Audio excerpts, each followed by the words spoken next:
table and we taking our portions. Of course, the discourse is a sativa show where the content and the guest is unbelievable, but we speak in codes. It's the podcast of the culture, so you already know. We from that big West Coast, boy, where it never snows, where the topics get hot, but the rosin is cold. Here's the next episode, yeah.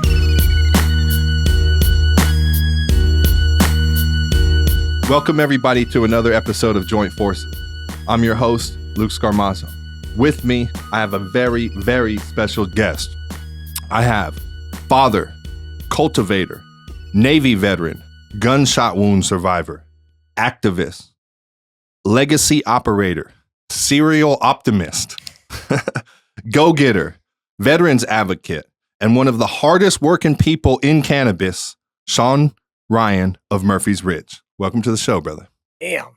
Thanks. That was a beautiful entry. I can't even believe it. Absolutely. Now I'll have to try to live up to every one of those. Oh man, listen, that one was easy because your story, bro, is like one of the most inspirational, I'm not even going to say on social media, that I've seen and heard, period. In real life, social media, in all aspects. When I talked to you briefly when we were at the premiere Christmas party, and then we've connected a few times online to try to get you on here, but this show to me was like really special in the sense that people need to see people who get after it, you know what I'm saying? And you epitomize getting after it. So, thank you, man. I appreciate that. I tried to, so if it looks like it, I'm trying. So God bless. Thank you. Yeah. On the show, I like to always start at the beginning, right? So let's back up into little Sean, right? Where you were born in LA, right? Yeah, Glendale Memorial. Yeah, and then moved to San Rafael fairly early. No, I moved to Fremont, California. Fremont. So I kind of grew up on the East Bay Peninsula. What age was that at? Probably about 5. Okay, so real early. Yeah, pretty early. Then I lived there till I was about 14, 15. And then we bounced out to the valley, kind of in the San Ramon, Pleasanton area. Okay. And then I was there for about 3 years. Would you grow up with mom and dad, brothers, sisters? So, yeah, I grew up, I had four brothers, 1 sister. Older? Everybody was older except for my little nephew that we adopted. Okay. So he was my little brother, but we adopted him at like 6 months old. But grew up in Fremont. My mom was a waitress. My dad was retired because he was on his second marriage. My mom was on her second marriage. So it was kind of like he got in at the second half of his life. So he had me in his 60s. Wow. Yeah. So my dad was like a grandpa, dude. He's not throwing the ball out there in the backyard. No, he was actually getting after it, bro. Because when I was mainly growing up in the 80s, he was a pretty active senior citizen. Oh, yeah. But it was kind of funny because, I loved my dad. He died in the 90s, but at the end of the day, he was going hard all the way to 83. Wow. So he passed away when he was 83. I was probably about 22, 23. And boom, Changed you as a man, huh? Yeah, but I kind of grew up in an unusual situation. I'd have to say it wasn't the way I raised my kids. What do you mean by that? Well, I kind of grew up with, God bless my parents. They didn't use drugs at all, barely even ever drank alcohol. But I kind of grew up in the midst of a lot of nonsense. There was a lot of. Let's hear about some of this nonsense. There was a lot of dope dealing, a lot of drugs going on. I had a home invasion when I was like 9. Had the house raided when I was like 12. Had the house burned down cooking crystal when I was about 14, 15. That sounds like my daughter's life all the way up until the crystal part. Well, my oldest brothers are, they should be the role models. Right. I have 3 boys, so it's like I always wanted to be a good role model to them. I don't know if I've lived up to it all the time, but my oldest son, I was always like, hey, you're gonna be, what your brothers are expected, in a sense. So, but no, that was kind of just the 80s, a lot of meth, man, just wrecked families. Period. So you were growing up like that. What's that show about the brothers down at OC? Oh, Animal Kingdom. You were growing up Animal Kingdom. My mom and dad weren't like hitting banks and they shit. weren't.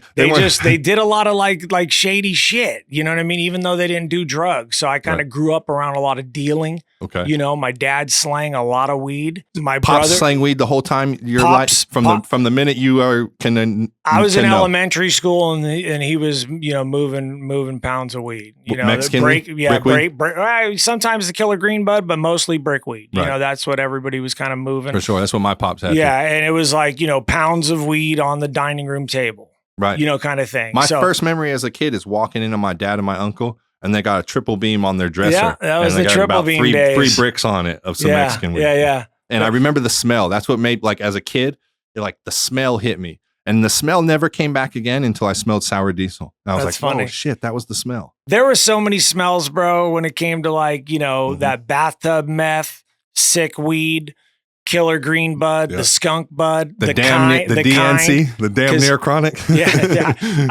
Well, I mean, back in the late 80s, early 90s, there was really no names for weed yet. You know, it was always just, you know, you had that Mexican weed or you had the Panama Red or the Colombian Gold or the Thai stick or the peach Thai or the chocolate Thai. Or that KGB. The kind of came in the early 90s. Yeah. You know, late 80s, early 90s. Yeah, late 80s, early 90s kind of stuff. But it kind of started NL5s and shit kind of bouncing around. And you know, Northern Lights number 5 and a lot of like the shishka berry and the Hindu Kush and the just even the Kush, you know, that all started like in the mid 90s to the late 90s. Yeah. But I did an enlistment in the Navy from 92 to 96. So I kind of. How old were you? I was 17 when I joined and 21 when I jumped out. Oh shit! Yeah, you went right in. You were trying to get out of that life, huh? Well, I had a kid when I was 16, and I moved out from my family when I was 15. So your first son at 16. Yeah. What's his name? Ryan's. Yeah, Ryan. Oh yeah, okay, Ryan. Well, it was a long story, but yeah, no, Ryan was my first son. He was born on June 8th, 1992. I just turned 17 in April. so I felt like you know, big I dog. looked like a You're kid. A big dog. Well, I thought I knew everything, of course, right. But you know, you look at pictures, bro, of yourself, and I was like, holy shit, I was a kid having a kid. Man, I didn't know shit. No, well, I knew I didn't, but I was holding my son in some pictures, and I was like, man, I look so young. Right, it's crazy. And you got 3 boys now? Yeah, I have 3 boys now. So 33, 29, and 23. Ryan, Jake, and Chase. How important is your role as father? Oh, it's everything, bro. Is it? Whew, that almost just made me cry, bro. Honestly.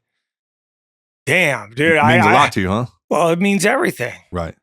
Legacy, right? What you can leave to them. It's not even just legacy. It's just being there for your kids. You know what I mean? I mean, my situation is pretty unique because nobody dies like, you know, I did. And then not even realizing that I put my family through more than I went through. You know what I'm saying? Yeah. Imagine you sitting there, bro, watching your son on life support for 6 weeks. Right. That shit would hit you hard. Oh, yeah. Crushing. And that's what my kids had to do because I was in a coma. Right. And they don't know if I'm going to live. Right. Do you know what I'm saying? I'm sorry to get all crazy. No, but good. It's cool, bro. Simple question just real. made me almost just being tear real, up. man. Listen, that's but real yeah, shit. dude, being a father is everything. Right. It's everything. Especially losing my dad when I was young, right. Not knowing what kind of game he had for me and what kind of knowledge, you know, he was trying to pass down. Because when you're 16, you think you're going on 30. Right. You know, and you're like, what's this old man know? Come on. I mean, I loved my dad, don't get me wrong, but it was like, just not, you know, we're not in that mind frame in that You're age. not in that mind frame, bro. Yeah. And it's like with me and my kids, we're still tight as fuck. Right. Excuse me. You can it's all right. Talk freely, bro. But even when we were, bro, I got shot at 35. So I was close to my boys, bro. We trained, we surfed. I taught every one of them how to surf, snowboard, skateboard. You know, I'm with, 34 years with my wife, bro, and, wow. And congratulations. Thank you. The reason, you want to be a role model, bro. What's your wife's so name? Like, shout her Terry. out. Terry, shout out to Terry. I love Terry. She's low key, just that many years. Yeah, she's she's an angel, bro. Especially what I put her through with this gunshot wound and with this paralysis. Let's talk about that a little bit. I want to get into that. You start growing. When do you start growing? What's your first? What's your first cycle? The funny thing is we were putting lights in the closets in 90. Wow, 1990. 1990. Yeah. Holy shit! Shout out to Gabe, bro. One of my oldest homies. Gabe Rowland we had little 4 lighters in like 91. Little like highlights, metal highlights or something? Bro, we would go out to Diamond Dave's spot in Berkeley over by the East Bay Vivarium. Yeah. It was the only hydro store in the Bay other than... Before Berkeley Indoor? Way before. Other than if you went out to Hydro Farm in San Rafael. Right, But you had to have a wholesaler's license to show up there because, Right. you had to be a hydro owner. You had to be you had to be a business owner. Right. Back in the day, dude, the way everybody learned how to grow, it was crazy. We were super low key. Everybody was going to the grow stores and rental cars with dealer plates. I'm talking about in the 90s. Tomatoes. Well, oh yeah, absolutely. If anybody went in there talking about, like run you out of there. Oh yeah, they think you're a fucking fed or a narc or something. Right. You know what I mean? Like, what are you doing coming in here talking about weed? Right. Are you crazy? Yep. I mean, that's how, but yeah, so the first plants I ever seen were, us growing from seed, really. Where'd you get the seeds? From weed. Straight right. up, bro. Just off bag seeds, huh? Yeah, just bag seeds back in the day. You know what I mean? Right. And then, I went through some drama with my family because my family's, God bless them all, bro. I love them. But, I had a bunch of brothers, bro, that would do some crazy shit, They do all prison time? Not all of them, but I grew up visiting my oldest brother in every pen in the state. I was going to the San Quentin for a wedding in like 85. 85, 86, yeah. bro. My brother's getting married in San Quentin. You and my daughter do have a lot in common, actually. I wasn't married in San Quentin, but like she grew up in the visiting room too. Yeah. I was just visiting my brother. So I was just, my mom, you know how moms are, bro. Right. Moms, there for you. They're there for you. Woo. Even if you're a spun out tweaker piece of shit. Mom God Duke, bless man. you. All the, just be better. Right. Be better. Be better for your mom. Be better for you. Be better for everybody around you, especially, all the kids. Right. Because it's like, bro, my oldest brother must have 10 kids. Right. That's a shout out to all my nephews out there I've never met. Is your older brother Easy? No. Nah, my family's, dude, drugs have ruined my family. Meth mostly? Yeah, mostly. Yeah, that's yeah. Right. And then meth, you're shooting heroin. Listen, I'm from Modesto. I'm from East Side Modesto. I know all about how many families like meth ruins. So that's why I said it honestly came through my family, bro, like a fucking tornado. Right. And it got its hooks in my family, and I suffered from, being a part of my family of it for 15, 20, 30 years. And all the bullshit that comes with it. Yeah, depending. I mean, I'm a solid dude that just don't put up with it. So, at a certain point, I'm like, hey, bro, you're tweaking. Right. I can't fuck with you at all. Right. But, I wasn't that smart at 20 or 25. I still loved my family. Right. But, I left when I was 15, 16, bro, and never moved back in with my family ever again. Mm. I visited them, of course, but it was like, hey, you guys are always up to no good. And there's always drama and you're blaming everybody for it. And really, it's all just your own accountability. Creating your own cycle of negativity. Negativity and drama. Mm-hmm. When you go rob motherfuckers or you do and this then help or them you look do for that. The shit that you robbed. 100%. But, sometimes you can rob the wrong people and then, shit, really starts hitting the fan. Yeah. And it's like, I had a funny kind of, life in a sense, all the way up to like, let's say 18. Mm-hmm. But, I turned 18 in the military. Right. And I moved out of the house probably about 2 years before that because maybe even 2.5, because I already had a son. Me and my wife were together, but we weren't married yet. That's why my oldest son has my last name as his first name, because my wife is very independent. Because you wanted him to drive NASCAR. Well, she's a very independent, strong-minded woman, and she was like, look, there's no way this is going to last. You're going to bounce. You're way too young to have a kid. I'm having the kid, but I ain't going to be picking up some second grader without my last name, and the dad's gone. Right. And I'm like, I respect that. Sure. I respect that, but you don't know me good enough yet to know that I'm a fucking like a pit bull. Right.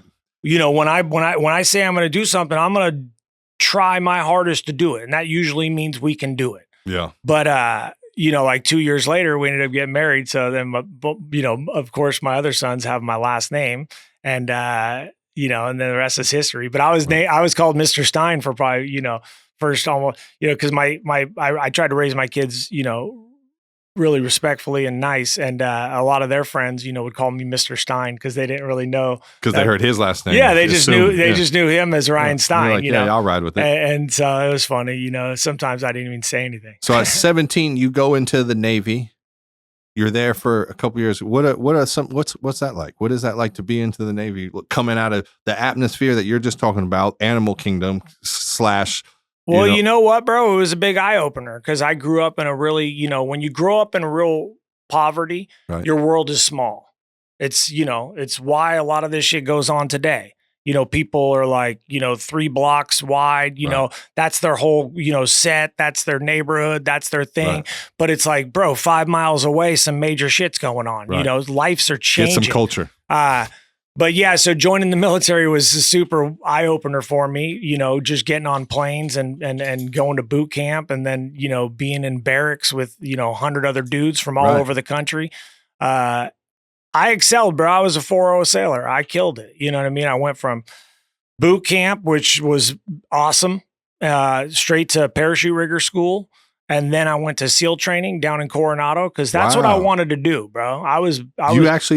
No. I didn't get to the teams. You didn't test? You didn't test? No, I tested. I went to SEAL training. I was in class 192 and class 193. So right now they're probably in like class 280 or some shit. Fuck yeah. There's 4 classes a year. And I'm not sitting here claiming, I'm it don't even SEAL. matter. You went and got in the arena. Oh, 100%, Fuck bro. Yeah, that's dope, no, bro. 100%, bro. Hell It was yeah. probably one of the best things I ever did. But at the end of the day, I was down in Coronado at the Naval Special Warfare Center for probably about 6 to 8 months. Maybe, I classed up twice, broke a leg, got med dropped. Okay. So I didn't DOR just so, not that there's anything wrong with it, but look, we just clarifying the record though. Oh, well, until I die. I mean, I didn't make it through Hell Week. So, that's a whole nother issue. Everybody is either a brown shirt after Hell Week or, you just wear a white t-shirt before Hell Week. And that's how they distinguish who's been through Hell Week or not. Okay. But there's 4 classes a year. And like I said, I was in 192 and then I rolled into 193. And then I got med dropped. But after I got med dropped, I went to the fleet and I was stationed with Marines for the next couple of years because I was already in for about 1.5 years after I was leaving. Were you on a ship? No, because I got shore duty with a Marine Corps command up in Orange County. Okay. My wife finally moved down from the Bay to Laguna and we ended up getting a condo down there. Nice. And this is the first time in almost 2 years that me and my wife are living together. Okay. And I just got soft. I wasn't there mentally anymore to go back to SEAL training because that's the only reason I really wanted to be in the military. So I did the rest of my time at the Marine Corps Air Station that I was at doing, packing parachutes, dealing with I flew onto a ship and off of a ship, but I never went on a deployment on a ship. Okay. Which is one of the things like most Navy guys can't get out of. Yeah. But there's different parts of the Navy. There's the air side of the Navy, which, means you're going to be on a carrier or you're going to be at an air station. And then there's the other part of the Navy that's all, ship, seagoing kind of rates. Right. Like gunner's mates, radio men, sonar operators, like galley kind of duty, you know. Right. But I was able to kind of pull it, dude. I was in SEAL training. I called DC to get new orders because that's how you did it in the 90s. You called up your detailer. Right. And I was like, hey, how you doing? This is Airman Ryan. I'm out here at Naval Special Warfare Center. I just got med dropped. I'm looking for orders. And he's like, hey, how's it going, Ryan? I'm like, well, it's been better, because that's, when you get that kind of news down there, it's like devastating. Nobody that wants to go to SEAL training wants to go to the regular Navy. Fuck no. But I respect everybody in the regular Navy 100%, bro. Sure, but you were trying to go to the big league. But I was trying to go onto the teams and do my thing and have fun in that world. But, I called up, I got this detailer, man, that was hardcore, bro. He was all about the Navy. Yeah. And he goes, whoa, you joined the Navy, Ryan? What did you think you'd be doing? And I was like, look, sir, I mean, I was just, I've been on, I've been running around for the last almost 2 years. I was just looking to get some shore duty just so my wife and kid can move down. And, I was just trying to get to an air station if I could. Right. And he's all, you're going on a ship. And I'm like, all right. And then something happened at the barracks and we had to disconnect the call.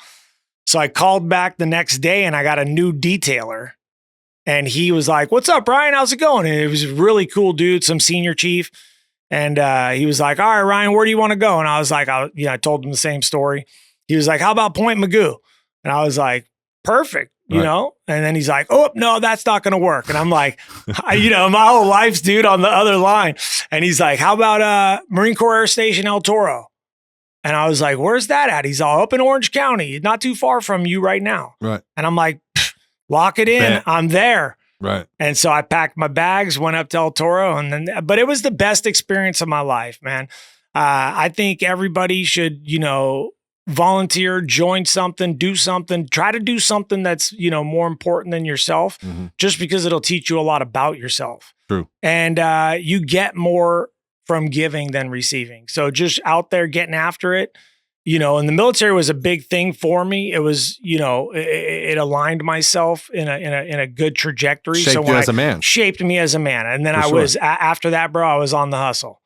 Right. And I was, growing up poor, I was going to go on the money chase now. So you get out of the Navy and you start growing immediately? No, I got my Class A license. So I was driving beer trucks. Okay. You were trapping beer instead of weed now. Well, I was delivering beer. It was like, really good money. I was probably making like 50, 60K a year. Just, back then, dropping off beer? Well, I mean, it was a lot more than that, but yeah, Holy shit. I think there's a lot more to dropping, doing deliveries in the beer game. Sure. It's kind of complex, but at the same time, you're driving a tractor trailer, so you have to be a good operator. What kind of beer was it? I drove for Coors and Miller. So we did, basically everything that Coors owns and then everything Miller owns. And then we also did How long did you do that for? Shit, bro. I was a driver and a grower. I got right in the game. No, I got right in the game. Okay. So, I was, I bought a house up in Sac because I was driving in Oakland. Okay. Where in Sac? Elkhorn and Don Julio. Oh, yeah. North Highlands. Yeah. My family, Shout out Hollow Tip. Yeah. Hey, bro, I try to stay as low key up there as possible. You know what I mean? Right. When you're a trapper, it's like, and this is the late 90s.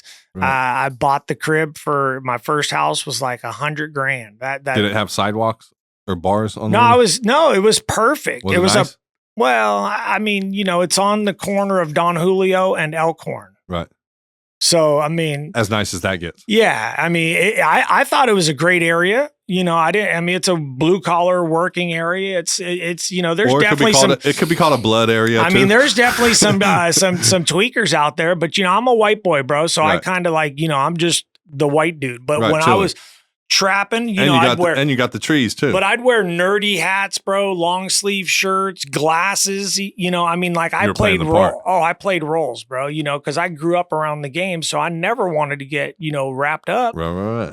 But I've had everything happen, bro, from break-ins to fires to raids to I've been growing pretty solidly for at least almost 25 to more years. But the first time I started seeing plants was like, back in like 91, sure. But I was a youngster. Sure. First time I seen hella weed was hanging in my backyard in Fremont in the 80s because my brother just ripped somebody off. Got some grower out of his backyard. I just woke up and seen a bunch of plants hanging on clotheslines in the backyard all over the place, bro. Just like all over the place. And I'm like, that was when I was like in 5th grade. Little did you know you were going to have a bunch of plants hanging later on. Well, look, dude, I started smoking pretty straight. When did you first smoke? What was your 6th grade. 6th grade? Yeah, 6th grade. 12 years old. About that. I was kind of a young 6th grader, Right. So I might have been 11. Possibly 11. For sure. But the thing was weed relaxed me, bro. Okay. It really did. I was Did you get high the first time when you were young? Yeah, I got baked for sure. I didn't was lit. On my first time. I was the lit. second time, but not the first time.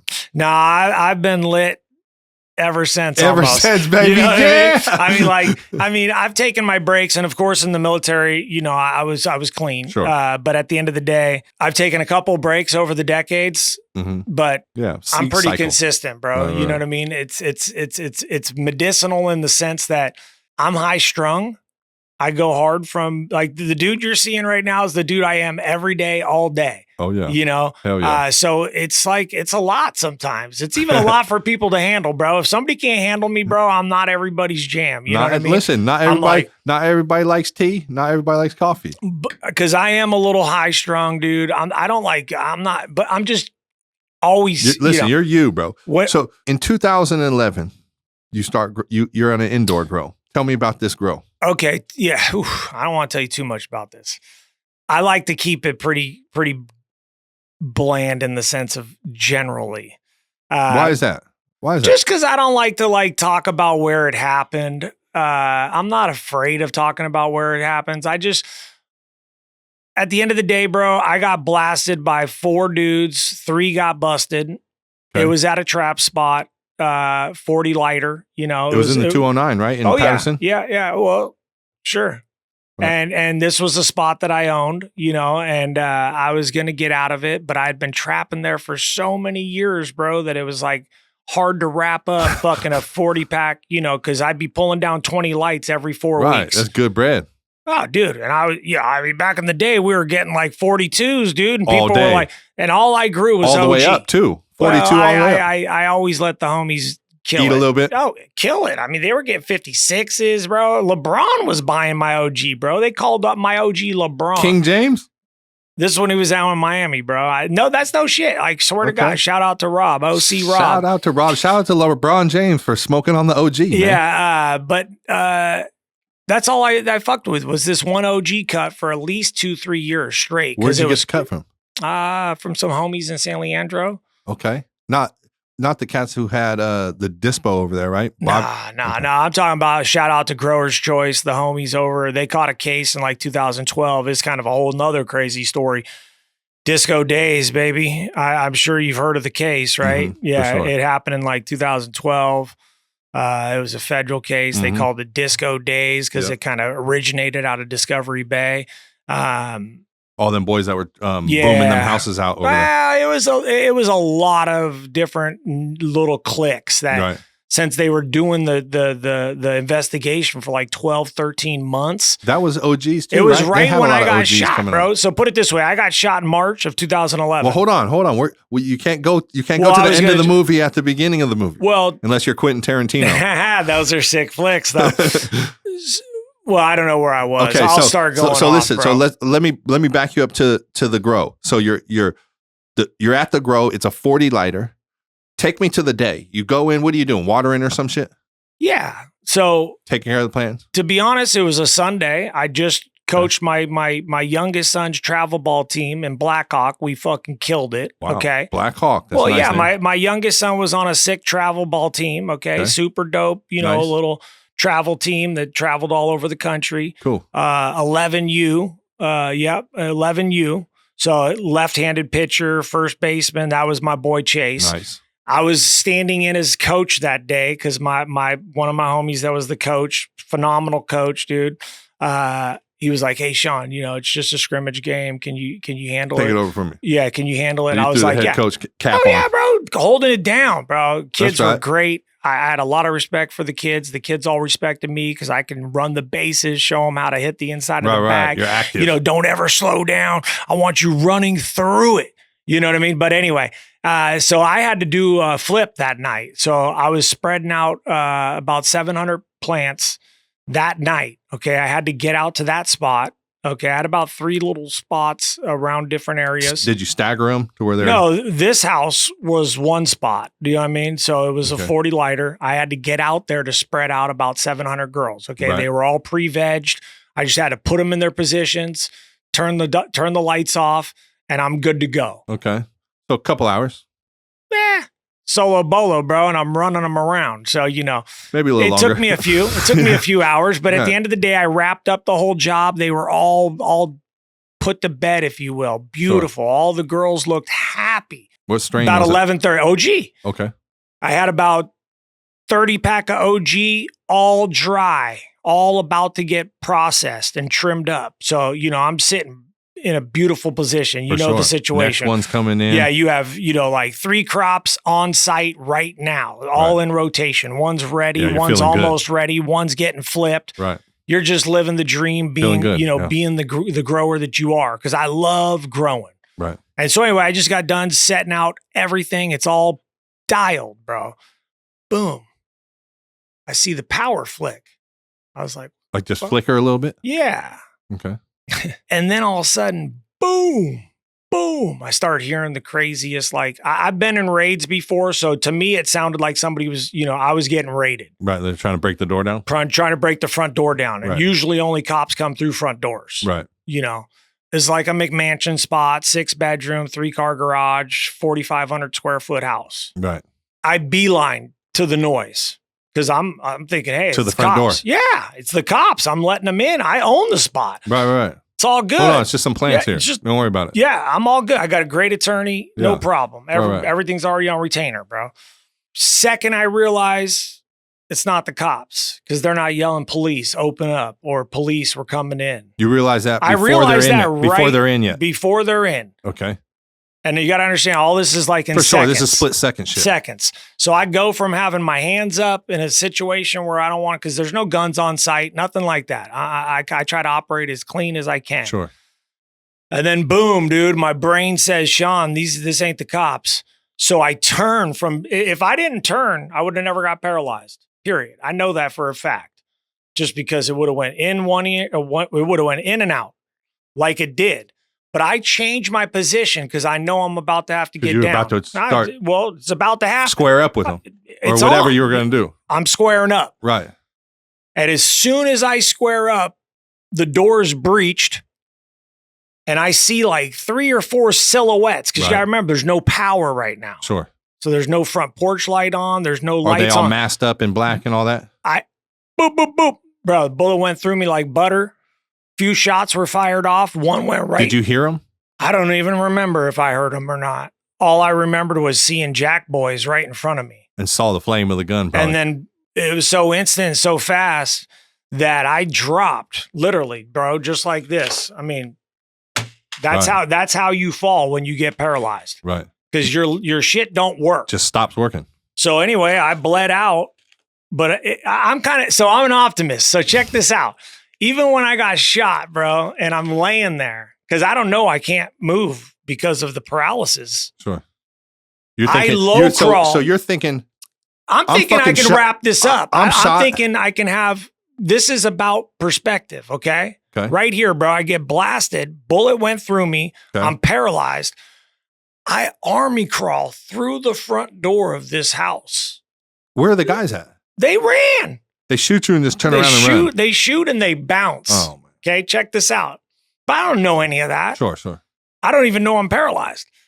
I take a few crawl. What are you thinking when you can't feel your legs, though? Well, I'm thinking the cops are coming, no doubt. And I'm thinking I can close this door and I can talk this through.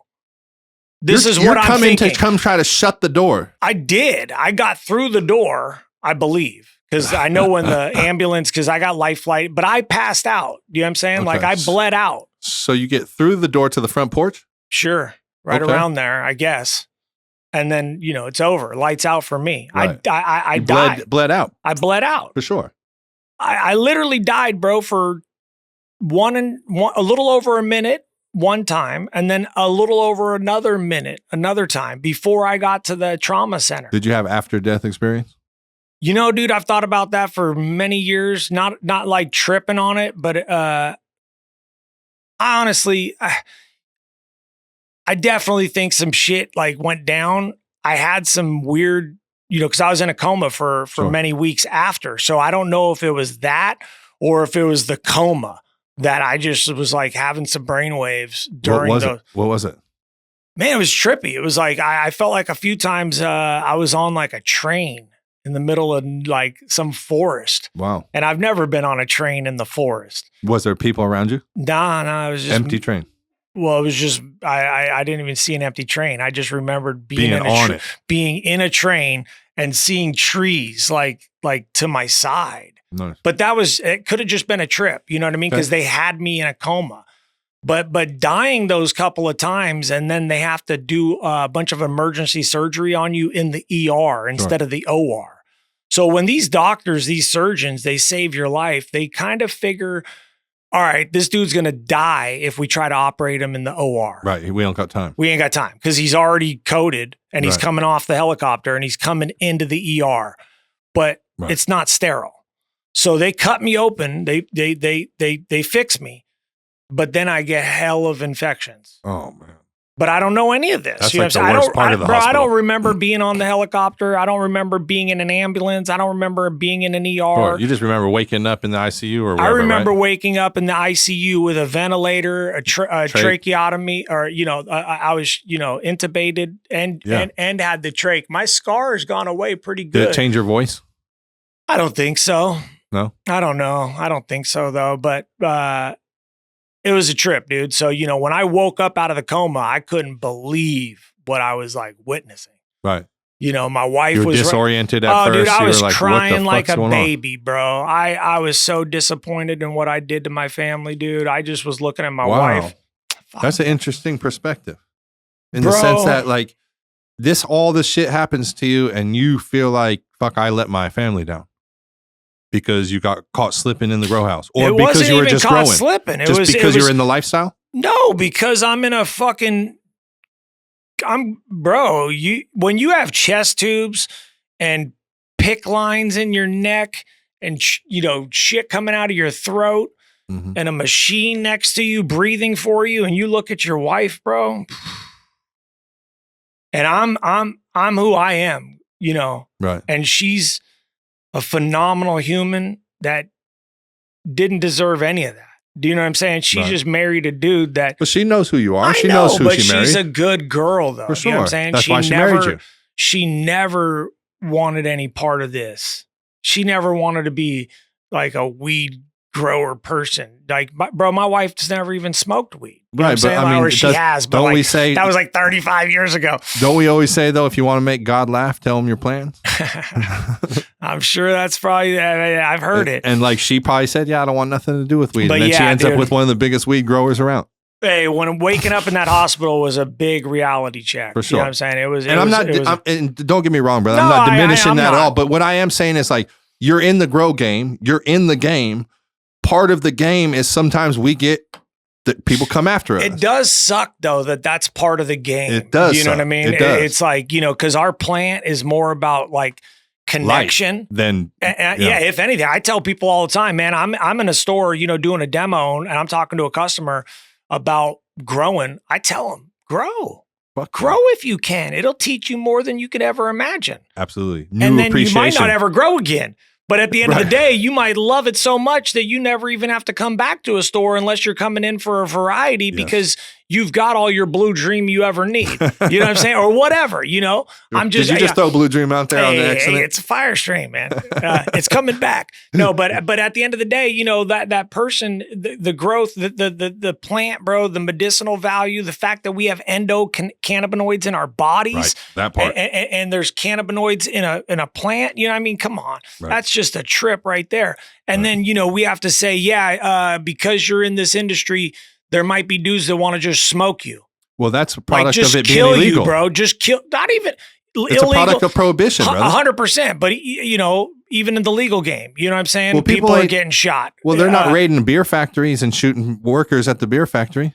Oh, I agree. I mean, I put myself in that situation. I'm just saying, in any other situation, me and those dudes probably would have burned a blunt. For sure. And Or they would have been buying packs from you. Or I would have, and if we were talking about jack moves, I would have tried to advise them against it. Yeah, do because it's something else. never a come up, bro. I'll give you guys a trim job. Let's go. Yeah, it's never a come up though. You always think it's a come up, Right. but it's actually a long term, Loss. loss. It is. And you'll end up finding that out. But when someone else tries to tell you that, You're acting like you're one of the people who get it, Sean. Do you get it?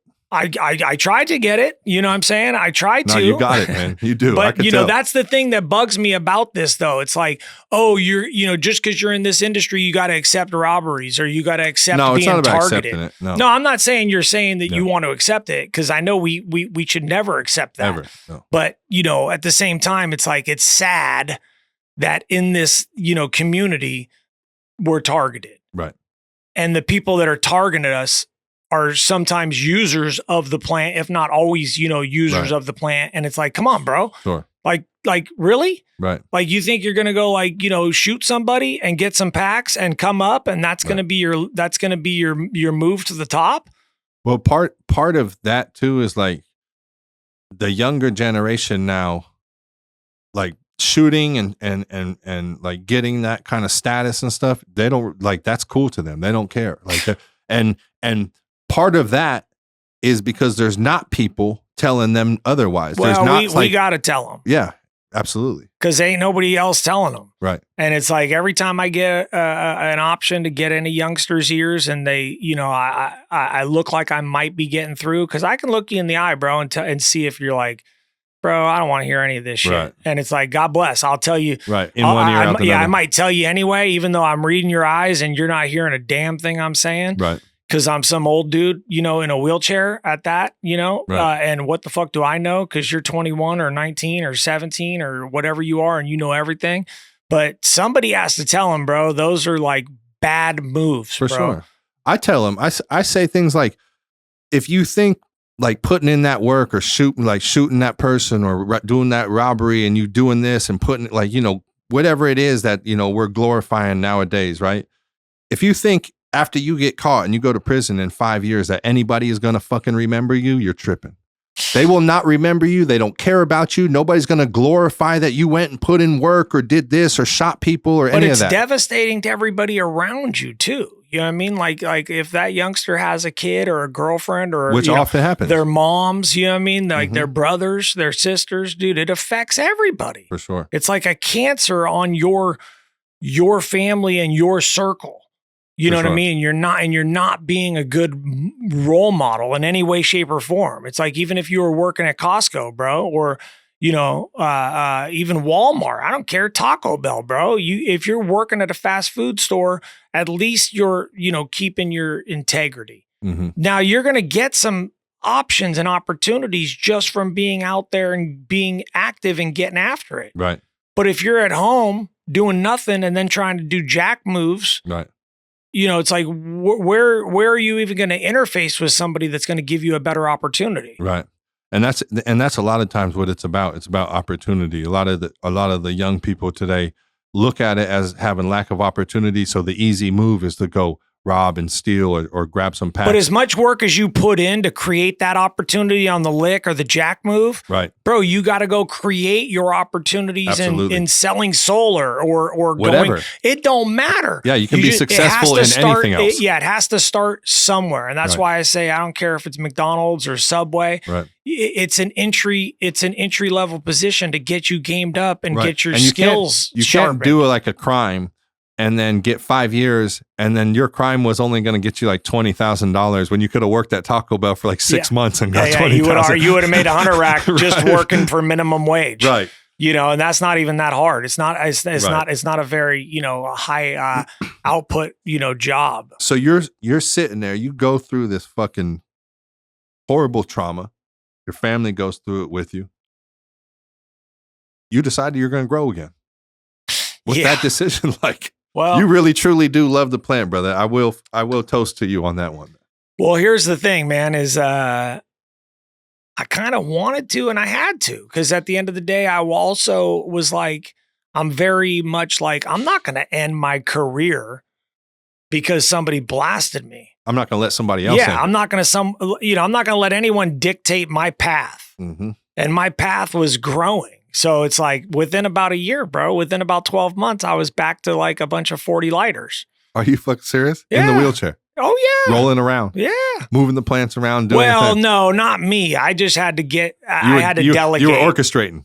Yeah. Cause mentally, if you try to do stuff that you can't physically do, that could also send you into a spiral of depression. That's a good point. And so you have to accept what you kind of can do and be thankful and adapt, or you're going to kind of go backwards. Sure. You know what I'm saying? So it's like, can I pick up a pot, a plant? No, not really. Can I manage it? Yeah, I can pick up maybe one or two, but can I pick up 300? No way. Could I move around 600-700 clones?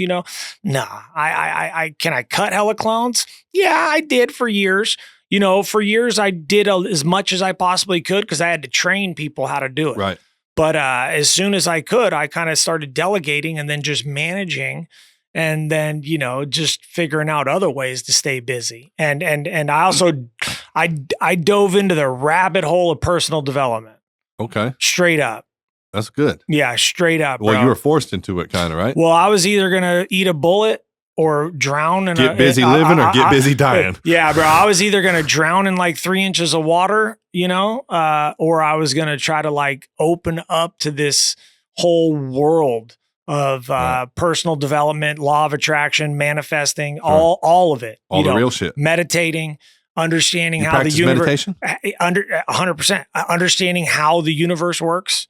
You know, it's a trip. The connection. It's a trip, bro. But I've become my own master of mine. I don't try to preach. I'm not trying to tell people how to do it.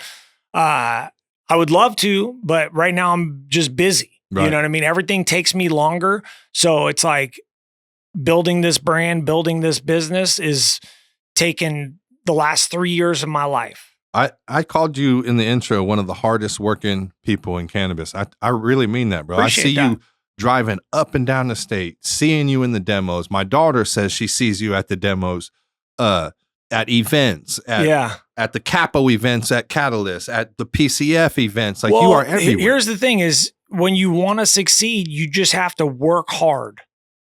There's no short. Hold on. Say that one more time for the people that in the back. When you want to succeed, you just have to work hard. Now, you have to have good strategy too. You have to keep, you know, trying to like, you know, kind of doing after action reports to yourself. Right. You know, look and Analyze see the game film. Yeah, see what's working, see what's not working, and pivot. But you still have to put the work in. A lot of people want some kind of like secret. No, like, the universe knows. There's no secret though, even to succeed. You have to be on the right frequency. Yes. But then you have to go put in the steps, if you will. You have to go do the work. And that work, depending on how you decide to do it, you could either try to hire people to do it, or you could go do it yourself in a sense. If you're blessed and you can do it yourself, you have the time, you have the, you know, the ethic, and you'll go do it. Right. Otherwise, you know, you're going to try to find people to go do it for you, and it's going to be hard. Right. Because then you're going to run into little, you know, problems. So you start indoor growing again. Yep. You end up linking up with one of your bros in Chico, Caleb Counts of Connected. Yeah, Caleb Counts of Connected. Yeah, Caleb and I have been friends since he went to Chico State. Right. So I've known Caleb for about 25 years. Right. That's about when I met him too. Yeah. I was sleeping on his dorm floor in Chico. The funny thing about Caleb is, and he'll get a kick out of this. He calls me sensei, and I'm always like, "Fuck you, bro." And you're the Mr. Miyagi, huh? Well, between my gunshot, Caleb came down to the ICU. Did he? Everybody came to say bye, bro. You know what I'm saying? Like, Caleb's a good friend. So, Right. you know, he came to the hospital. How long you knew Caleb? Were you in the game with him back then? Were you selling weed with him? Or of course. Yeah. Okay. Yeah. That's how I met Caleb. Okay. He was moving our fucking packs out of the bay. Oh. So when he was moving a lot of packs up in college, because Right. we're a little older. Mhm. So it's me and some of my homies, but you know, there was bistros, boxes, you know, 100 packs kind of Canadian BC. Yeah. Shit.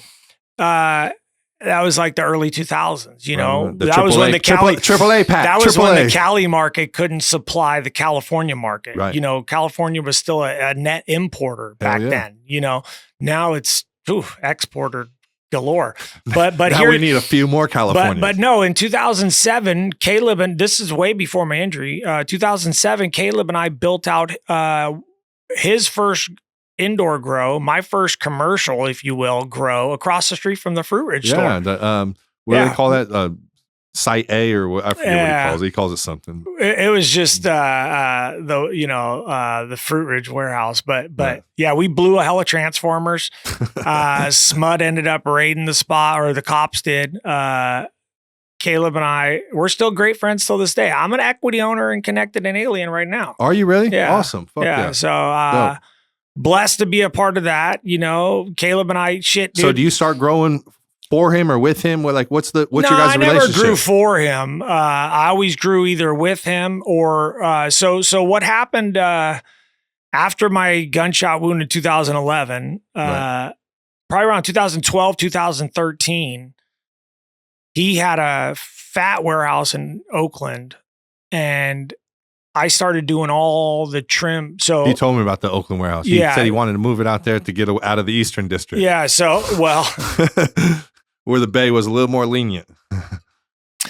yeah, Oakland's always been. If you can get away without getting jacked, then you're good. golden. The cops really out there would never fuck with you unless you were like super, just like loud. Felix Mitchell. Yeah, just like, well, you just have to piss somebody off and be in the wrong place at the wrong time. And somebody kind of politically is like, oh, go put that dude out of business, you know, Right. because my guys are, you know, got a couple hundred lights over and on the west side or something, you know, over in East Oakland or over, you know. But yeah, I started a trim company, bro. I did that shit for like almost 8 years. Just doing trim work? Well, it evolved from trim work to putting down to pulling down to cleaning up to the whole nine. Wow. So it was called Total Harvest Solutions. We ran shit. We did it all, bro. Me and my oldest son. He got out of Cal Poly, came back to the Bay, and he was like, I didn't really want him to get into this industry because I was like, man, just, you know, Do something. do some corporate shit. You know, you got, you know, go be a lawyer or you're something. blessed, you know, but nah, we did a lot of work, bro. We trimmed up tens of thousands of pounds, bro. That was my specialty. You know, This is pre-connected weed. this was when they were cookies. Oh, okay. So this Yeah, is no, after no. the burner deal. So it was collective efforts, then Right. it was cookies, and then connected happened in like 17 or 18, or I Right. forget exactly the same date. But yeah, that story, you know, is So you were growing the original. I wasn't cookies. I grew a bunch of I had all the strains, you know what I'm saying? But I was a small grower still. Do you know what I mean? Like right after my injury, I got back in the game, but I just set up, You know, few lighters over. 40s. Right. But they were That's on not small. Yeah, well, they were 40s are not small, I bro. know Back they're then, not- 40s are. 40 now 40 sounds like 40 it ain't is shit. tiny now, but back then a Back 40 then, a lighter was 40 's a dope. big I boy mean, shit. shoot, the first commercial one that Caleb and I built out was only like 56 lights. Right. Listen, I ran a 12 lighter and I thought I'm doing it big. Yeah. I'm like, I got 12 lights in this bitch. Yeah, no, of course, bro. And a 12 lighter is sick. You know what I'm saying? Like a 12 lighter can change your life. For sure, it did. I mean, yeah. Well, I had to jump the in all meter and kinds- everything. We yeah. were jump. I can say that. Can I say that now? I don't know. But we were jumping yeah. the meter and all kinds of shit. I don't know. Yeah, that's it. Trust me, bro. I know. You know what I'm saying? Like Statute of limitations, maybe. I hope. Yeah. When it comes to that shit. No, I've all the spots were, you know, all For sure. You got to do what you got to do back then. But that warehouse that we built out was all legit. The transformer just couldn't handle the amount of juice you were pulling. we needed a bigger transformer. What were you guys running? HPSs in there? Yeah, double-endeds weren't even out yet, Right. bro. You know what I'm saying? Like lighting game, the whole hydro game has Oh, evolved. it changed when. Yeah, I mean, it changed just when I was in even there. since like 1990. For sure. You know, the whole game has changed up till now. Well, it went from the metal highlights, then it went to like the HPSs. Well, we had the and- HPSs and the MHs, of course, Right. but the MHs were mostly for veg. But then Hortilux had some really nice bulbs, so Right. we'd always. Hortilux did have nice That's all I bulbs. rocked. That Was full spectrum Hortilux bulb was the 1,000 shit. watt HPSs. Yeah. That's it. But That then shit as was soon the as the shit. double enders came out, those started Yeah. killing it. Yeah. And then after that, it was just all off to the races. All right, well, I'm geeking out. I feel like sometimes I could sit and geek out on weed with people for the whole thing, and people are always telling me like, "Yo, sometimes I don't even know what the fuck you guys are talking about." Yeah, well, a lot of the growers know what we're talking Right, about, right. but customers that haven't grown, even thrown up their own tents, and nowadays nobody even remembers HPS really. No. It's it's all double ended or even LEDs. You know What is what's your thought when Caleb tells you he's going to open a dispensary? shit, bro. And I've said this before, and I'll say it again. It was the funniest shit. Caleb and I were sitting in his living room over in Elk Grove, and he were smoking one. It's super early, probably like 6:30, bro. Always like 6:37 in the morning, bro. Bloomberg's on. Fucking, we're just chonging one back. I think I was dropping off a few pounds of some GDP or something. Ooh, don't talk my language, no, man. straight up, bro. Oh, Like, yeah, that fuck. GDP, I was crushing that one for a God. while. And Tell me you got the cut of that. he's all like, I've lost so many genetics, dude. But I have access to everything. And we have like probably 180 different strains just, in the fam, but anyway, so he says, "Hey, Sean, I'm opening a dispensary." I literally almost choked, bro. And I was serious in a sense. I was kind of kidding. I respected the fact that he wanted to just open a store, but I was also like, this is like 2007, bro. He's like, I got a lease on a spot on Fruit Ridge, and I'm opening a store, and I'm like, bro, you gotta lose my number. I was so fucking like, kind of like, because dude, every one of us, bro, was always sketched out about everything. Had you heard about my case when I got in 07? Yeah. Nah. Okay. I might have read about it. I kind of read about everything, right, everything beyond my radar. You heard about the cases down in San Diego, though, right? That got around 06, 05. I heard about all of them. I read about them all, and I'd feel sorry for every fucking last one of them, and then I'd be like, you know what I'm saying? Head down, baby. Like, bro, I would never even roll with a truckload of cocoa without covers. Right. Like, if there's no cover on a truck and by cocoa, he means a growing medium. I would roll into trap spots with 40 bags of can of cocoa, in the back of a Silverado, he ain't a grower. And it's like, but you have to have it covered. Right. Then nobody can see it. Out of sight, out of mind. Right. If you see it covered, and I'm talking bungee cords, tarp, I wouldn't let one single part of the bag poke out. To be a good grower, dude, you have to be maniacal about detail. 100. And you had to be maniacal about and the signs of growing. Right. So recon. Yeah. I'd be at night in front of my house, looking for any orange glow coming out of the windows. Nah, that should be sealed and cocked and double sealed, you know what I mean? And then wrapped in, Mylar. With vinyl over it. Yeah. So you're taping joints, making sure there's no light cracks. But, so you tell him, lose my fucking number. But he doesn't lose your number, nah, and you guys keep. Yeah, of course, I know you're fucking with key. them. But he does open the dispo, and it goes. And so, what do you start selling packs?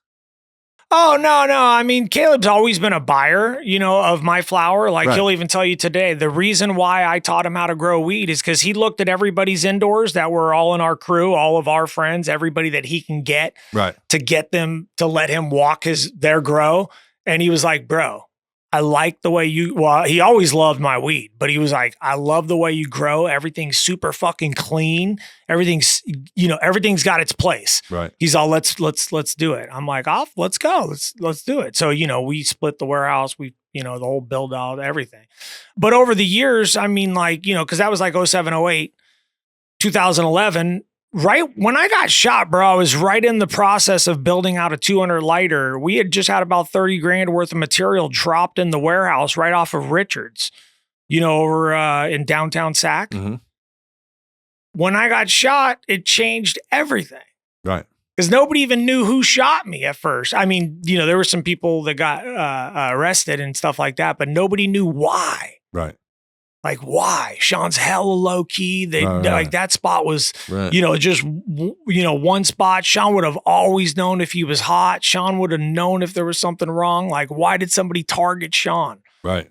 And I'm in a coma, so nobody can really talk to me about anything. So that got the plug pulled on it, the whole warehouse. Wow. Because I was the grower. Right, I was like the dude that was building it out with my homies, but they were more of like the builders and the grow. They were the money. The brains behind the operation. Yeah, I was the brains behind the growing. So nobody knew what to do in a sense. Like they're growers. The head got cut off. Sort of. Plus their best friend, their homie, is in a coma. And you're the big dog that's been teaching them and bringing them along the whole way. And there's other grows. Everybody's still got their 20, 30, 40 lighters all, different places around the state. Cause, we're kind of like all around, Right. We've been, good friends ever since, The reason why I got the connected alien thing and I'm on that equity side is we had a greenhouse project that him and I put together in like 17 down in Stanislaus County, but it couldn't get another 209. Oh, I know. I brought the project to the table. We built out probably about 12,000 square foot of greenhouses. It was a good deal while it lasted. And then when Connected had to wrap all the companies into one, that project kind of got cut. Mm-hmm. Everybody that was part of it kind of got rolled into the whole, the whole conglomerate. Yes. And that's when everything had to get formulated into one company. So then that way you can, kind of go the MSO route. Right. And was that your cue to say, I'm going to go do my I'm thing? still just an equity. I've always done my thing. Right. Yeah, just, that equity thing became of the greenhouse project. Right. But even when the greenhouse project was going on, I was still doing all the trimming. What's your percentage? Oh, it's tiny, but it's about 400,000 shares. Nice. So, depending on some day, we'll see, because it's a private company, Right. so it's not like, I can sell the shares. Well, not now. Well, someday. You could right now too. I could sell them to a private seller, but why? You know what I mean? It's like, no, ride it out. See what happens. It doesn't make a difference in my day-to-day life. Roll the dice with old Ted and Caleb. See what happens. Oh, bro, if I'm gonna believe in anybody, I'm believing in them. Right. And they've been in the game forever as sure. well. So, Ted didn't come on board really until about 2018. Recently, yeah. Yeah. Well, not recently. Yeah, but like the last 10 years. Right. The thing about growing is it's always been a part of my life. So even like after the injury, I got back into the indoor thing, but then Caleb was like, hey bro, I'm kind of running into this problem, which everybody runs into when they're kind of growing, not just Scaling. growing, but growing their grows. They can't trim everything and take care of it all. They can grow it, but then when when you have to pull it down, when you have 400 pounds, I got to get trimmed up. Yeah. You need and you look at your crew and it's only 10 people. Well, your crew is like every homies, brothers, cousins, like everybody. Half of them are okay trimmers. Yeah. And they only want to work 4 hours, Right. you know what I mean? Maybe 6, Right. and then get a few $100 and be like, hey, I'm going surfing Right. or I'm taking off, so it's like, I just described like my whole childhood. Yeah. So I brought like a real like structure and kind of an SOP, if you will. And I went in and crushed it. And we were just, my team would be as big as I needed. You brought the Navy to trimming. I did a little bit. I brought a little bit of that military organization, but it was fun. You know what I mean? And then that kind of started there and went from that warehouse to like many warehouses to greenhouse to outdoor. And then about, so many years later, bro, that company kind of became annoying to me. Annoying. Yeah. Cause you're managing a ton of trimmers, and I had like anywhere the personnel from work, the HR work. Yeah, dude, you're literally managing crews in different cities and different grows and different styles. You know what I mean? So it's like you're trying to send 60 to 100 different soldiers all around. Right. Nobody's happy with anything. Well, everybody's happy, but everybody's got problems. You got trimmers calling you at 5 a.m, telling you they got a blowout, Right. It just got annoying, dude, after many, many years of it. And I wasn't having fun anymore. Right. It was like a super annoying job. Right. And other companies kind of started trying to come in and underbid me. And I was like, cool. Right. Have it. Peace. So literally it was kind of a perfect time to kind of just start exiting out of that like space. Cause I kind of saw it getting kind of flooded with people that are like, oh, I'll do it cheaper. I'll do it cheaper. Right. I'll do it cheaper. And then, everybody was trying to find that balance of like, hey, what can I afford to pay a bunch of people to do this? Invoice the company, wait 15, 30 days for them to pay out on a, $200,000 bill. And, everybody's trying to squeeze the margin so they can make, something. Right. Nah, it just wasn't fun anymore. Yeah. So all your experience up to this point really is indoor growing, exotic genetics. You're fucking with Caleb. You're fucking with Berner's genetics. You're fucking with Sherbinski's probably genetics and the gelatos and all that stuff. What makes you pivot? How do you pivot into Murphy's Ridge? Tell me that pivot. Because I in 2013 I did an outdoor. Okay. In Berry Creek. So my trap spots were out in Butte County on property. Okay. So I had up those there by 40 Chico. In Loma Rica, kind of Marysville area. Okay, yeah. I used to ride motocross out. Yeah, and then there was a lot of outdoor growers and a lot of like Berry Creek was like the mini Humble, bro, up there. They've been doing a lot of outdoor up there for a long time. Long time, yeah, long time. Kind of like Calveras, you know what I mean? Like they've been growing out there since the 60s, bro. Right. So anyway, I kind of got introduced to a bunch of like mountain, style fucking shit. Yeah. And I'm in a wheelchair, bro, and I got hella different people working for me, and I'm just picking up game from all kinds of different trimmers and they're growers, but their uncles are growers. And I'm like, you guys are all, so I had an opportunity to get exposed, even though, in the 90s, bro, I'd gone up to Humboldt and bought some pounds and shit like that. So it wasn't foreign to the outdoor world, but you don't grow in the backyard when you live in the city. Not really. No. You know what I mean? Well, you just plants, don't. Maybe. Not even. You get jacked where I was. Yeah. Anywhere and I would never, so it's like that greenhouse outdoor game, it caught me. A little bit because I was like, oh, this shit's fire. This is a total different game. And so that's when I started dipping the toes into that world. And then I was kind of brokering, moving a lot of work, just from all my greenhouse guys. And that's how I got into this project in like 2016. I ended up buying property up in Calaveras County with my partner still today. And that's just what we do. Your partner on Murphy's Ridge? Yep. So we have 200 acres in Murphy's. Who's your partner? Colin. Okay. Yeah. Colin Brydenjack. Colin Brydenjack. Yeah. So you and Colin decide, we're going to go grab this property up here. Yeah. Is he from up there or something? Okay. Yeah, so you had a little in? And he's been growing for decades. Okay. And he's an indoor greenhouse outdoor guy. You know? So he's multi-talented as well. Oh yeah, bro. So that's kind of what I just saw, like opportunity, property. And it's a dream, bro. Right, you know passionate what I'm about. Like you have a couple hundred acres in a beautiful piece of land. Yeah. Right by the big trees. Right by big trees, right by Arnold, right by the town of Murphy's. My brother has a cabin up there, it's actually. Beautiful up out at, there. Camp Connell. Fucking bears and eagles and tomcats. They just had a bear on their porch, actually. Oh yeah, dude. I've got videos of bear all over our property, you know, but we bought raw land and then we just pivoted into this. We've always kind of dabbled in this world. We just, being on the recreational market was something, I just was like, it's a matter of survival. So it's inevitable. The trap ain't gonna be. It wasn't even the trap. It was like just even us selling our pounds to white label brands so they can go put it in money. Bags. Right. Why? Right. And they're gonna try to like offer you like rock bottom prices where you can barely even stay alive. Right. So I was like, that's what pivoted me into this, and that's what got me into this world. I never saw myself being on a ridge out there in Calaveras? No, I saw myself there. That's beautiful. But I never saw myself actually doing what I'm doing today. I never intended to do this.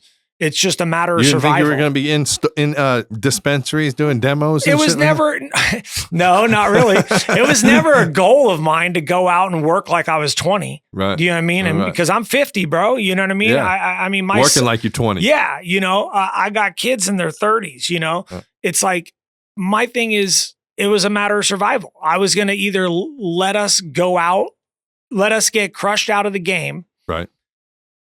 By forces that we really don't respect or want in our industry. Mm-hmm. Say that. And why? Because it's hard? Nah, dude. I know it's hard. Trust me. Yeah, I know what's hard. Not just in my personal life and just throughout my challenges in life. Building this brand on the recreational market has been the hardest thing I've ever done. Wow. Period. That says a lot. People might look at me and be like, "Oh, bro, you're killing it." Like, yeah, okay. God bless. Thank you. I appreciate you even saying I'm killing it because that means that I'm killing it.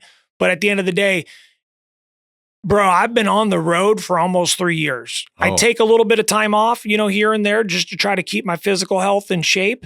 And I do try to go to, I do try to take a trip with my wife and do my thing like once a year.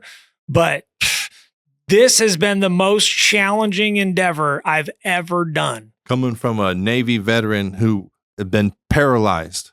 Yeah. This is starting Murphy's Ridge has been the most challenging 100%, endeavor. Wow. 100%. Because it'll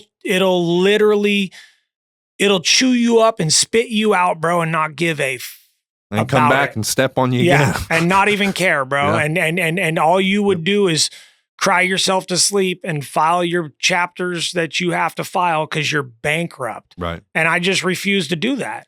Right. You know what I mean? And it shows. Listen, your hard work, brother. Listen, your hard work that you're putting in, it's materializing. You are keeping an awesome brand going in a climate right now when awesome brands are going out of business.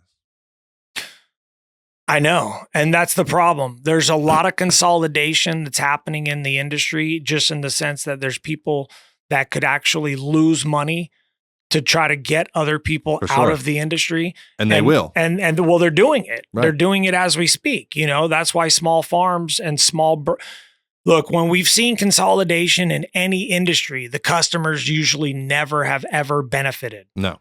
And so if we're going to succeed, we're going to have to do it one customer at a time, one podcast at a time, one platform, just getting that message out to the customers, letting them know that it's like, hey, once we're gone, we can't come back in. Right. And if you care about quality and just a medicinal value and not just a commodity and a quantity that the Budweiser kind of farm is going to produce with their pesticides, miticides, fungicides, that we don't even know if it's safe for you to inhale. It might be safe on a plant, and I say that's probably questionable on the edibles, because a lot of the reasons why they'll say stuff is safe is because you can spray it on almonds or you can spray it on strawberries. Right, and that don't necessarily equate. Well, you're not smoking strawberries. Right. So if you're going to smoke, you're not vaping strawberries. Yeah. If you're going to inhale cannabis, you want to know what the inputs were on the farm. For sure. Either it be, systemically or a application through, foiler spray. It's like you want to know what's been put on those plants. Right. Because that's going to translate to the flower or the concentrates that are made off of those plants or the biomass. And you don't know what that's going to do to the body when even if you knew what an effect was right now when it was consumed, you wouldn't know what it was doing. You wouldn't know what the effect was over 5 years or 10 years of vaping it or 10 years of smoking it. Like we don't even know those things now. So no, nobody. I mean, hopefully they'll be starting to do some tests on this stuff pretty soon. You know what I mean? I don't know how you're really going to really test, but well, hopefully they're nothing like the labs that are around now. Well, that's a whole nother thing. That's the whole other thing. It's like a lot of these chasing farms, the THC. A lot of these farms that have tons of money and they can, kind of cushion their numbers and try to have customers shop for THC. Right. It's like, it's not a correlation of alcohol. No. If it's 90 proof alcohol, yes, you're going to get more drunk, I guess, than you are if it's 50 proof. But if it's 40% THC, it doesn't mean you're going to get higher. No. You could smoke a 17% and get way more lit because of the cannabinoid and the entourage effect. Absolutely. It's going to take every single cannabinoid in the plant to actually medicate you. Right. It's not just one, right. One compound. And but the big corporate, big dogs that are trying to enter our industry, and they're entering it and they're in it. They're in it. Yeah, they're in it. They're trying to tell customers that it's all one thing. It's a THC thing. That's it. Yeah. But we'll see where that. I think a lot of the customers are starting to understand this. We're at that every day. I'm in that battle every day. Yeah. Well, customers that really understand that, like when they were smoking weed 20 years ago, they were getting higher than some of the, Absolutely. weed that they're buying that says 37% or something like that today. Yep. And if they have an open mind and they try something that's just a little bit more even balanced, they sometimes are super they're blown away, pleasantly surprised. For sure. And what we do when like one of the main things we do at demos for profit is to educate people not totally disregard THC, but don't shop primarily on THC level. That's only one part of the pie. And the main things that you need to be finding is the terpenes that you like the effects of, and the cannabinoids. Yeah. When you get that, when I go into a store, like, hey, when I usually find a flower that's heavy in myrcene and limonene, I get a certain effect my endocannabinoid system likes. Sean's might not like that, 100%, but mine does. And when I know that, and I can go in and then I can go right to a bud tender and say, hey, can you show me some of your sun-grown flowers that are myrcene dominant and limonene dominant? And she brings out, and the bud tender is knowledgeable enough to go, here, check out these 4 brands. And it's that simple. Yeah. Rather than going in and saying, what is your strongest eighth that you have? Give me your 40% THC, or they go in and say, whatever it is, like that the customer thinks, like, give me a sativa because indicas don't get me high, or whatever it is. And she's like, man, listen, I know that has been propagated, that lie to, like, and we were part of it, not on purpose. Like, we believed it back then. We believed indicas did certain things and sativas did certain things, had no idea about endocannabinoid systems. So what we were saying we thought was true, but it wasn't.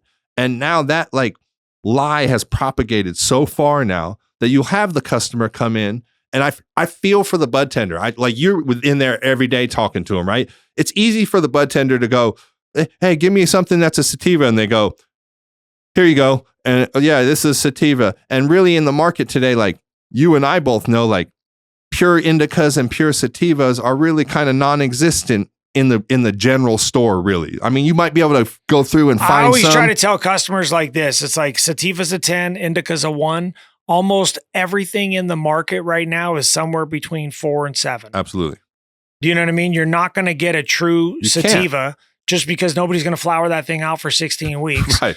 And then you're not getting any true like Paki, Hindu, Kush, like straight indica, just because, you know, that would rot out on a lot of growers. I mean, some people might be trying, but the genetics just aren't there. Right. Everything's been so, you know, hybrided out that it's either, you know, leaning like between a 3 and a 5 or, you know, being on that indica side. That's actually a good analogy too, like almost like a litmus. I try to just keep it very vague and general for the customers so they can relate to it. Right. Because customers love that alcohol content thing because it just, yeah, it clicks they can understand it then because they're like, oh, a Midori, I'm going to be able to slam a bunch of Midori and I'm not even going to feel it. Right. But if I start slamming some Jack or some, you know, Crown Royal, real quick. They're going to feel it. You know what I mean? So, and then the sativa indica thing, I always just tell them, have an open mind because you might be telling yourself something you really, you know, don't even understand.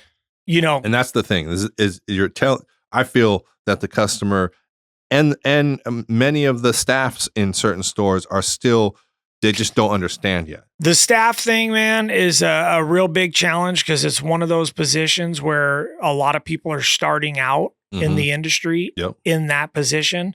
And they're having to do a lot, bro. Right. They're having to figure out all this different cannabis stuff, which is almost overwhelming. Right. You know, and then also being in a store, it's a little intimidating. Right. You know what I mean? And you got people coming in going, I've been smoking all longer you've been alive. Right. Or you know, I want an indica. Or they try to suggest something and then they try to make them seem like a fool. Right. You know, and they're like, oh, you know, and in their head, it's like, oh, this is the last time I'll suggest something to a customer because they just made me feel stupid. Right. Even though I'm only on my second day or my third month and I'm still learning this stuff. Right. You know what I mean? So they're put in a position, bro, that's almost unreasonable. Right. You know, and they're trying to learn the industry.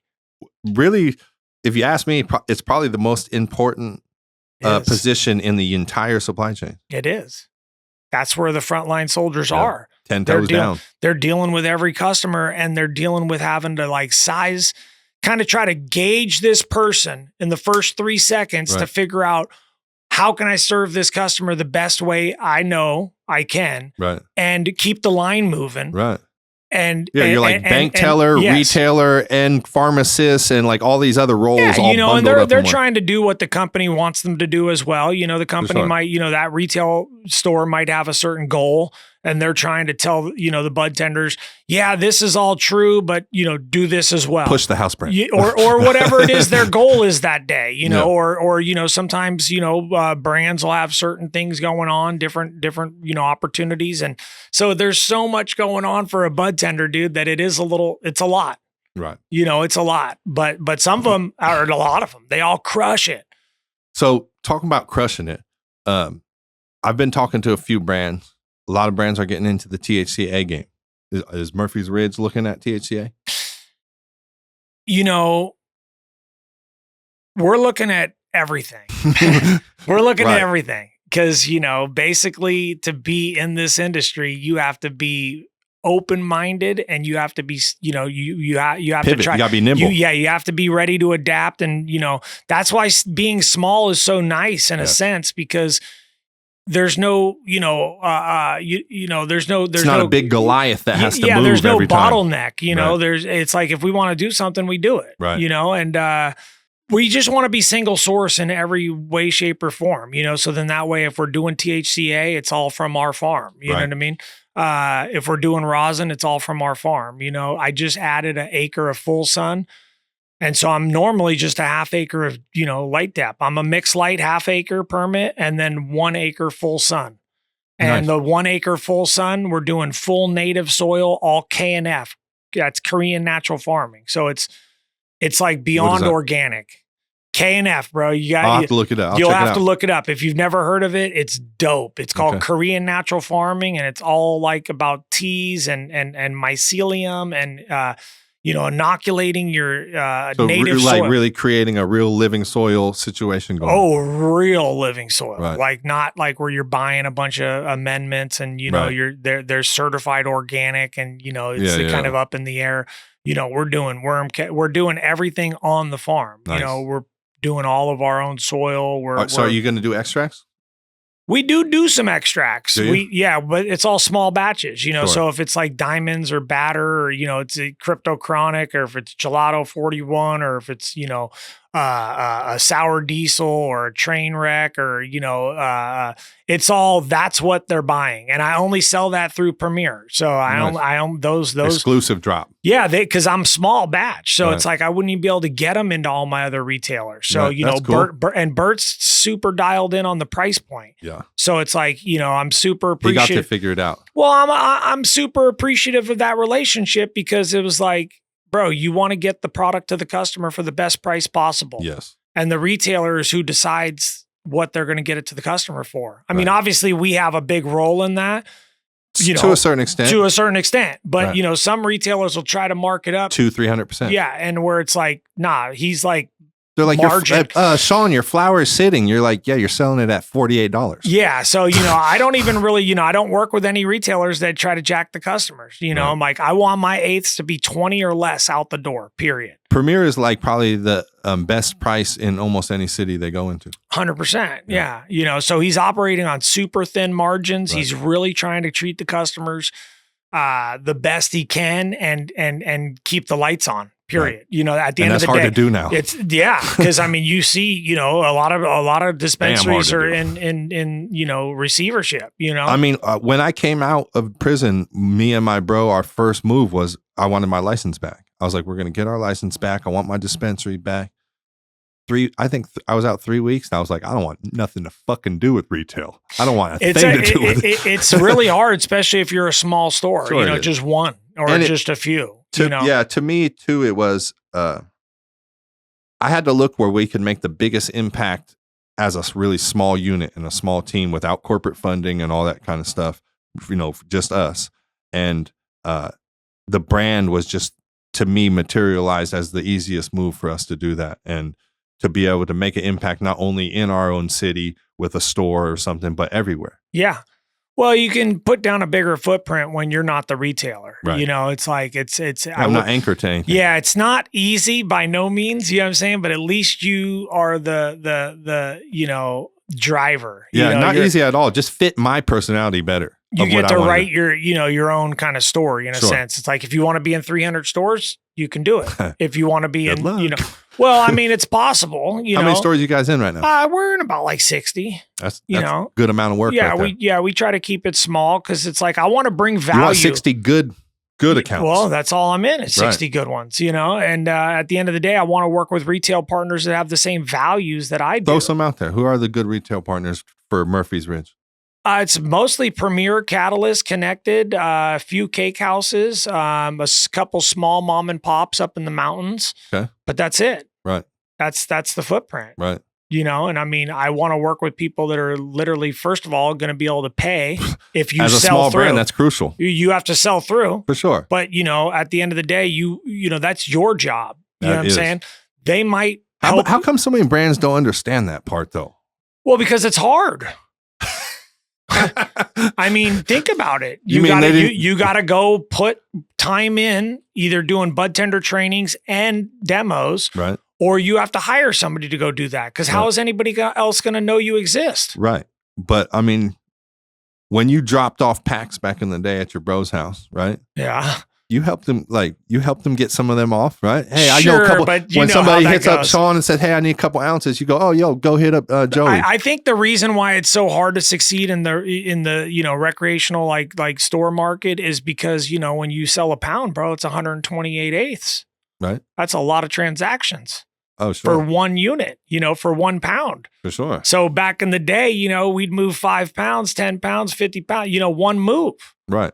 And it's like now, now 5 pounds is like, over 500 transactions. Right. It's a lot of people. That's a lot of people to try to make sure that they're getting an opportunity to try you or just compete for the business that they're already already coming in on. Yeah. So it's like, that's what I always just, I ask a customer, hey, look, if you shop on my shelf and you're ever interested in giving me an opportunity to earn your business, just do that for me if you would. If you don't, God bless. I'm not even going to hate. I would recommend another small farm so you don't put us all out of business. Nice.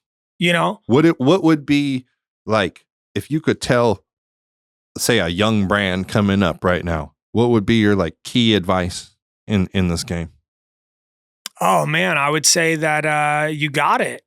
Just you got to put the work in. Put in that work. You got to figure out what lane you want to be in. I always recommend to people right now that it's not really what we do. Is not really the lane to try to get in. I always advise people to get into helping people like us succeed. Because if you're good at what you do, you should be able to do what I do, but for brands. Right. And that's the key because they need help to make this happen the right way. And there's not enough people out there that are, look, dude, it's intimidating, bro, being in stores and talking to strangers. Day in, you know and what I day mean? out. And you have to do it with a smile on your face, without a fear in your eye. And you have to do it just, genuinely. Right. So customers, if you're and in then there, you get the dick that wants to catch you up or try to catch up your Sure. BA on like whether or not it's this or that. Yeah, but that's the biggest thing I could say to anybody that wants to get in this game is like just really try to identify what lane you want to be in. And then just know it's going to be hella hard. Because even if you were going to try to start becoming a real estate agent or a plumbing contractor, like you think you're just going to it's going to be all given to you. Right. Nobody's going to be like, oh yeah, I got 10 jobs for you and you're a roofer now making $300,000 a year. Right. Oh yeah. And after those 10 jobs, I got 10 more jobs for you. Just put it on your lap. Yeah, it's like nobody's going to do that. Don't happen like that. It's like, manifesting stuff means you have to go make it happen. You have Absolutely. to create your opportunity. Gotta chase it down. So if you want to get into this industry, I just, I would really highly recommend you analyze what would be the best move for you. So then that way you can go try to crush in that lane. And then go 100%. Yeah, 110. Because it'll take every bit out of you and you'll want to quit. You'll want to quit because it's easy to quit. Preach. But Preach. the reason why a lot of brands aren't making it or a lot of brands can't make it is because it's hard and they think it's going to be easy. Right. If they just make a relationship with some buyer and some buyer puts a bunch of their product out there and then nobody ever knows about it or knows why it's separated different or who are you? Right. Are we supporting somebody we want to support? Right. That or part. are we just, supporting something that's just another white label brand? I do think that the game is starting to move. The customers are starting to be more conscious with their dollars that they're spending. They're starting to go in and say, I want to support legacy brands. I want to support social justice brands. I want to support veteran-owned brands. Yeah. I'm starting to see it more like when I go into the stores. I've always seen it. It's going to get, I don't know if it's going to get better because as, the big movers come in and try to kind of like squash us, I don't know if customers are going to know who they're supporting, so it's our jobs to get out there and make sure that we somehow reach out to them. You know what I mean? The biggest thing is just trying to be able to get that time with the customer and do it in a fashion where, you're not taking too much of their time, but you're giving them the message and then you're sending them on their way and saying, thank you. Yeah. But I worry about all the big dogs pushing all the small farmers out of the game and then just, the whole industry just becoming like, Florida. Well, I don't know the Florida market except for, I know Cali, I'm always from here. I've never, tried to be all like, oh, I'm going to go to Arizona. I'm going to go to Oklahoma. I'm going to go to Michigan. I'm going to go to all these other states. So you don't see states. Murphy's Ridge in any other state? I never say I don't, but I say you have to succeed here. For sure. I mean, why would I want to go try to be a Michigan guy when I'm not? You can't even succeed in your own backyard. It's like, I'm not saying anything bad about anybody that goes and knocks those states out before they try to conquer this state. But bro, this is the biggest state in the country. This is the biggest cannabis market in the world. Right. I mean, there's no other country with our population. No. No, that I mean, that that's the is population of Canada. Almost. Yeah, so it's like why would I want to go anywhere else? But I'm not going to say that I wouldn't partner up with people with the same values. You know how hard it is to do other states because Right. you got to go do everything you do here in that over state. there again. Yeah. And yet they need 3 more Seans over there. That, and we got to be in that state Right. doing it, producing it, everything. So it's like. So what's next for Murphy's Ridge? Where do you see Murphy's Ridge in 10 years? 5 years. Where do you see Murphy's Ridge in 5 years? In more stores, doing the same thing I'm doing now. Okay. So 100 stores. One thing that I do see Murphy's Ridge doing when the time comes right is collectively working with my bros that are all still growing, but they can't get a brand started and rolled out in the market. Right. And instead of letting them just fold up, being like, hey, look, bro, check it out. Have a spot for them. Yeah, check it out, bro. I only produce X amount, per year. I'm not trying to grow to 200, 300, 400 stores. If we want to work together and stay in the game, we can bag and tag and move through Murphy's Ridge as the brand, and it'll just be sister farms. Right. So if I want to grow my footprint, I would rather do it that way because then I would stay committed to quality over big giant, Pepsi type farms. Sure. So that's where I might be in 5 years. But in the meantime, I still have to build our brand and commit, to the customers that it's like, hey, I'm going to consistently deliver value, quality, and affordability. And if we can grow that footprint with sister farms, just, good homies that grow fire, but they're just still having to bulk it out and they're barely able to survive. That's what I think I'm going to do. That's what I think I see the future for Murphy's Ridge. Cool. And I also see me kind of taking a little bit of a sidestep, if you will, and letting. Oh, yeah, you pulling out? No, it's let somebody else go. Well, my son works with me, kind of like your daughter, right. And so my son's been in the game for a long time. You know what I mean? A lot longer than it seemed. I mean, maybe like 15 years almost now. Wow. I mean, he's been around the plant since he was in college, right? And he's 33. And I know he can grow and do the brand better than I can, except for the fact that, we have to be able to grow. Right. Because, there's a lot of, we have a lot of constriction going on within the industry. So you have to be smart. I don't want to overextend myself to where I find myself, in trouble. Chasing money. Yeah. Well, just overextended, but in trouble financially. Right. You know what I mean? Because you try to bite off more than you can chew. Yep. So, I just see us being able to compete against any mega farm with the collective effort of the small farms working together under, 1 or 2 brands or 3 brands. It doesn't have to be Murphy's Ridge, but even like the homies up at Ridgeline Farms and Redwood Roots and all those guys, they're collectively trying to, stay in the game and fight a good fight, but they're not giant growers. No. Just good ones. They have, good quality weed, fireweed, but they're small growers. Yeah. So they can never be in 300 stores either unless they're working together with all of their, sister farms and kind of collectively being able to put out the same kind of quantity. But the quality, it's not even measurable. Right. The quality of like a big mega farm compared to a small farm, it's not, I mean, the terps. It's like small batch versus some big commercial. Everything looks the same. Right. I mean, like they can have a chem dog that looks just like a GDP. Right. You're like, whoa, bro, this says GDP and this says chem dog and the weed looks and smells the same. Right. No, it is. But that's what they're putting out and that's what they're trying to kind of like dominate the market with. Well, man, I appreciate you being on the show, brother. Where can people tap in with you, man?